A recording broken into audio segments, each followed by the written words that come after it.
بسم اللہ الرحمن الرحیم الحمد للہ رب العالمین والصلاة والسلام علی رسولہ الکریم اما بعد رب اشرح لی صدری ویسر لی امری واحلل عقدۃ من لسانی یفقہوا قولی ربی زدنی علما اللہم ربی زدنی علما والحقنی بالصالحین۔ قدیر صاحب کو، اسٹیج پہ جتنے لوگ موجود ہیں مہمان اور جتنے لوگ سامنے موجود ہیں، آپ سبھی کو میں اپنا سلام پیش کرتا ہوں۔ السلام علیکم ورحمۃ اللہ وبرکاتہ۔ اگر میں کئی ساری باتیں آئیں، میں یہ کہنا چاہوں گا کہ 1 پوائنٹ ویژن اگر ہم رکھ سکیں میری طرف سے، ہم سب اپنے اپنے ویژن کو اپنے سامنے رکھ رہے ہیں، مگر اگر ہم 1 پوائنٹ ویژن اگر ہم رکھ سکیں تو وہ کیا ہوگا؟ وہ یہ ہوگا کہ ہم کس طرح سے لینے والے سے ہندوستان میں دینے والے بن جائیں، ہم کس طرح سے بینیفیشری سے بینیفیکٹر بن جائیں، ہم کس طرح سے ریسیونگ اینڈ سے گیونگ اینڈ پہ پہنچ جائیں انشاءاللہ۔ کیونکہ یہ بات سچ ہے اور ہم میں سے کوئی بھی یہاں پر موجود اس بات کو ڈینائی نہیں کر سکتا، نکار نہیں سکتا کہ آج اس ملک میں مسلمانوں کی کنٹریبیوشن نیگلیجبل ہے۔ میں نہیں کہہ رہا ہوں کہ بالکل نہیں ہے، جو ہے وہ دکھتا نہیں ہے۔ اگر کچھ ہے تو وہ صرف مسلمانوں کے لیے ہے۔ اگر پڑھے لکھے اور پیسے والے اور ایلیٹ طبقے سے، سو کالڈ ایلیٹ طبقے سے، اس لفظ سے مجھے نفرت ہے پر پھر بھی مجھے استعمال کرنے دیجیے کہ کچھ لوگ اسے as a badge of honour پہنتے ہیں کہ بھائی ہم کوٹ پینٹ والے ایلیٹ مسلمان ہیں۔ الحمدللہ رب العالمین۔ This is the worst word that I have known. But anyways, let me use this word. ان سارے لوگوں کے لیے ایک پیغام ہے میرا کہ آپ ہجرت کے نام پہ فرار بند کریں، ہجرت کے نام پہ فرار بند کریں۔ رسول اللہ صلی اللہ علیہ وسلم نے جب ہجرت کیا تھا تو واپس مکہ لوٹ کر آ کر اسلامی نظام قائم کیا۔ ہم جب ہجرت کے نام پہ جا رہے ہیں، امت کو بھول جا رہے ہیں، وہ ہجرت نہیں ہے، وہ فرار ہے۔ ہم بھاگ رہے ہیں۔ کس بات کا خوف ہے ہمیں؟ کس بات کا خوف ہے؟ ایک مسلمان کے دل میں سوائے اللہ کے کسی اور کا خوف نہیں ہو سکتا۔ ہمیں لنچنگ کا خوف ہے۔ مجھے معلوم ہے کہ ہم ویڈیوز دیکھتے ہیں ہر دوسرے دن کہ مسلمانوں کو سڑک پہ پکڑ کے مارا جا رہا ہے، ان سے نہ جانے کیا کیا کہلوایا جا رہا ہے۔ کیا ان چیزوں سے ہم ڈرتے ہیں؟ کیا ہم نے اسلامک ہسٹری اٹھا کے نہیں پڑھا کہ شہداؤں کے لسٹ میں جو پہلا نام آتا ہے وہ کون ہے؟ وہ ایک خاتون ہے، سمیہ رضی اللہ تعالیٰ عنہا۔ اور ہم سب جانتے ہیں کہ انہیں کس طرح شہید کیا گیا، اور ہم یہ بھی جانتے ہیں کہ ان کا کیا مقام ہے۔ کیا ہم نے نہیں پڑھا کہ فرعون کی وہ غلام، کہ وہ نوکر جس کو فرعون نے کہا کہ کہو میں خدا ہوں، فرعون نے کہا کہ کہو میں خدا ہوں، تو کیا اس نوکر نے کہا کہ فرعون تم خدا ہو؟ اس نے کہا میرا خدا اللہ ہے۔ اور پھر کیا ہوا کہ جب رسول اللہ صلی اللہ علیہ وسلم معراج پہ جا رہے تھے تو انہیں ایک بہت ہی اچھی خوشبو آئی، تو انہوں نے پوچھا یہ کون سی خوشبو ہے؟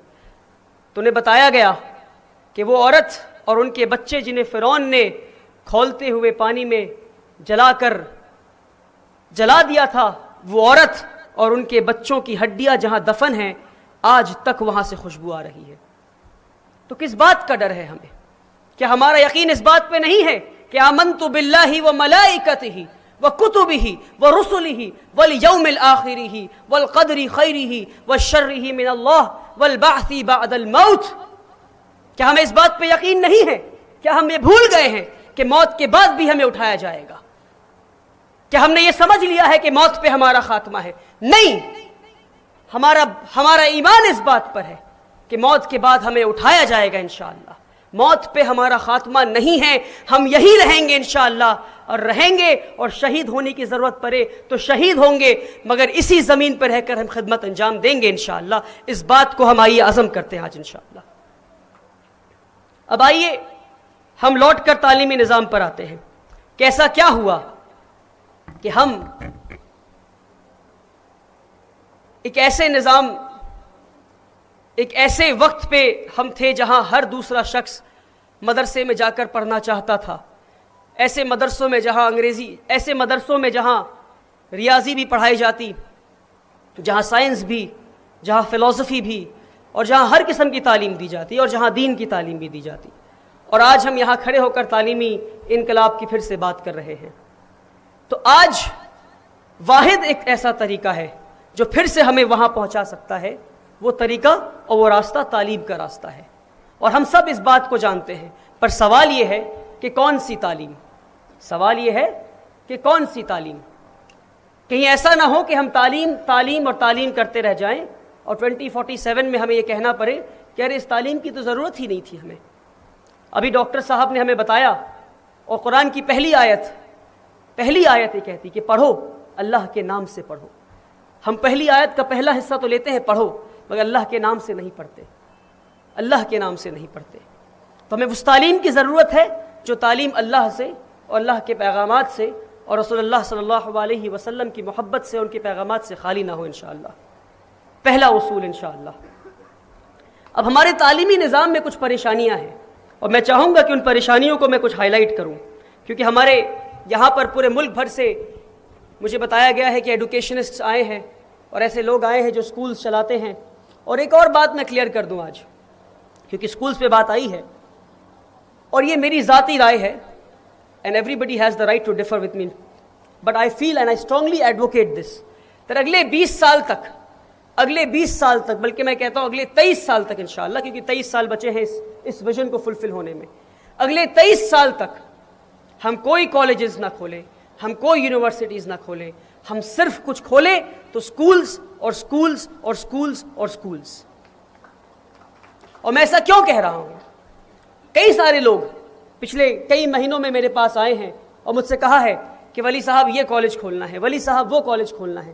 ہم نے انہیں بتایا کہ علی گڑھ مسلم یونیورسٹی میں کئی ایسے کورسز ہیں جو مائنورٹی افیلیٹڈ یونیورسٹی ہے، اس کے کئی کورسز ہیں جو سیٹس خالی رہ جا رہی ہیں پر مسلمان بچے پہنچ نہیں پا رہے ہیں.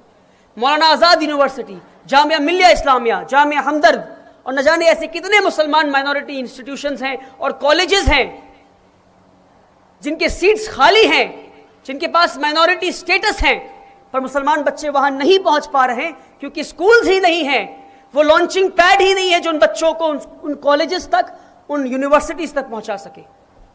اور آج ہمیں ریسورسز کو برباد کرنے کی ضرورت نہیں ہے. اگر ہم کالجز بنا بھی لیتے ہیں، کہ ہم IIT بنا لیں گے؟ نہیں بنا پائیں گے. کیا ہمارے بیچ مولانا آزاد ہیں؟ نہیں ہیں. ہاں ہم بنائیں گے IIT، پر آج سے 25 سال کے بعد بنائیں گے انشاءاللہ. پہلے ہم سکولز بنائیں گے. کیا ہم ایمز بنا لیں گے؟ نہیں بنا پائیں گے ایمز. ہم یہ دعویٰ ہے میرا، نہیں بنا پائیں گے، یقین مانیے ہم نہیں بنا پائیں گے. We do not have the expertise to make it. We do not have the resources to make it. We do not have it.